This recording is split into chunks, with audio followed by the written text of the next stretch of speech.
Como é que tá por aí, Barão?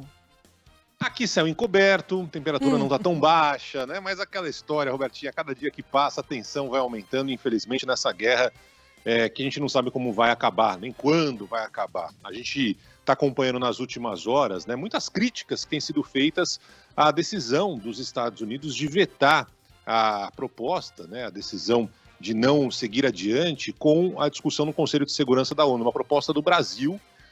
Não é por ser do Brasil, né, mas é o que mais perto se encontrou da diplomacia, do meio termo ali, no meio dessa situação maluca que a gente está vendo no Oriente Médio.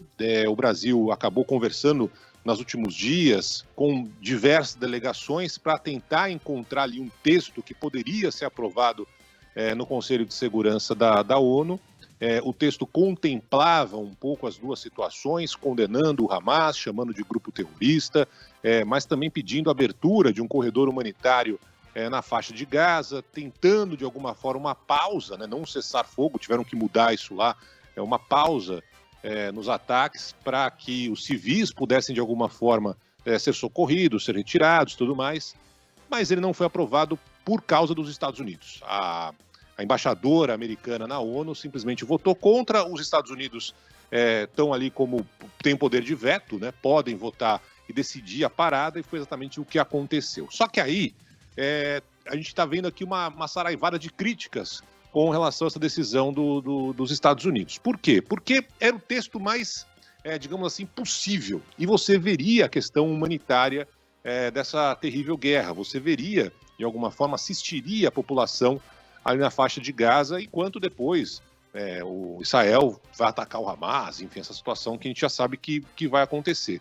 A embaixadora americana disse que no texto não estava contemplado isso, que o Israel poderia contra-atacar. Ela queria que estivesse escrito isso no texto, mas segundo a delegação brasileira, os americanos não participaram, não tiveram interesse nenhum, desde o primeiro momento, em eventualmente até pedir isso, né? E isso acabou ficando de fora. Então, a visão por aqui, não só de quem acompanha de perto o dia a dia da ONU, mas também de muitos analistas americanos, hein, minha gente? Americanos. É que o presidente Joe Biden quer ter a liderança nesse processo. Ele quer todos os holofotes para ele e não na ONU. Biden ontem esteve em Israel, hoje vai fazer um pronunciamento aqui nos Estados Unidos, no horário nobre da TV americana, às 8 horas da noite daqui, às 9 horas da noite daí.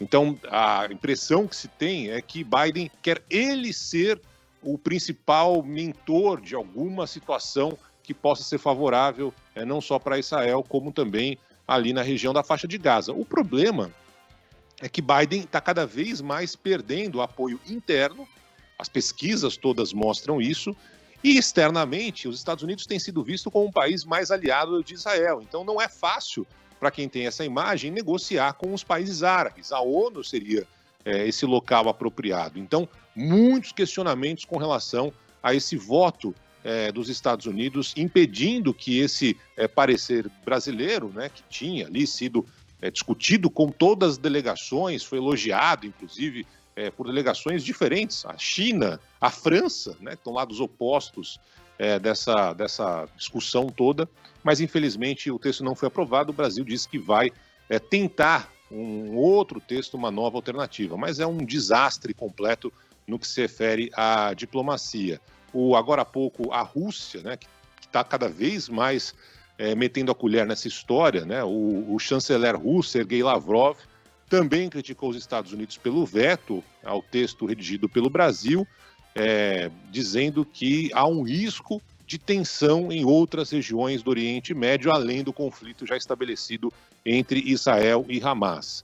Então, há sim esse risco, cada vez mais aumentando nessa região, o que é um desastre. É uma situação terrível, ainda muitas discussões sobre o ataque àquele hospital na faixa de Gaza. Ontem, a inteligência americana, a Casa Branca, o Pentágono, dizendo que não partiu mesmo o míssil do lado israelense, que o míssil partiu do lado da faixa de Gaza, mas os países árabes, né, deixaram claro que não estão convencidos dessa versão israelense e americana.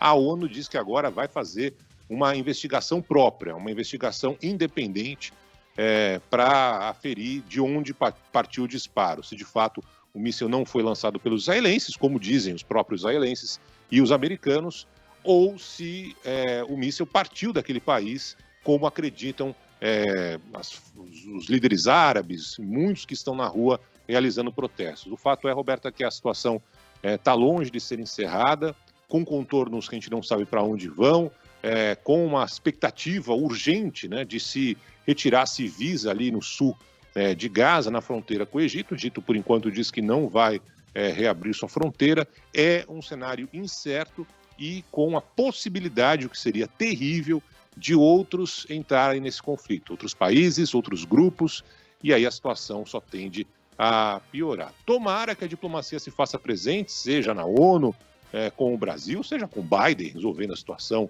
com os países do Oriente Médio, enfim, algum caminho precisa ser dado de forma diplomática para evitar que mais civis, em especial, morram nessa triste guerra que a gente está acompanhando, Robertinha.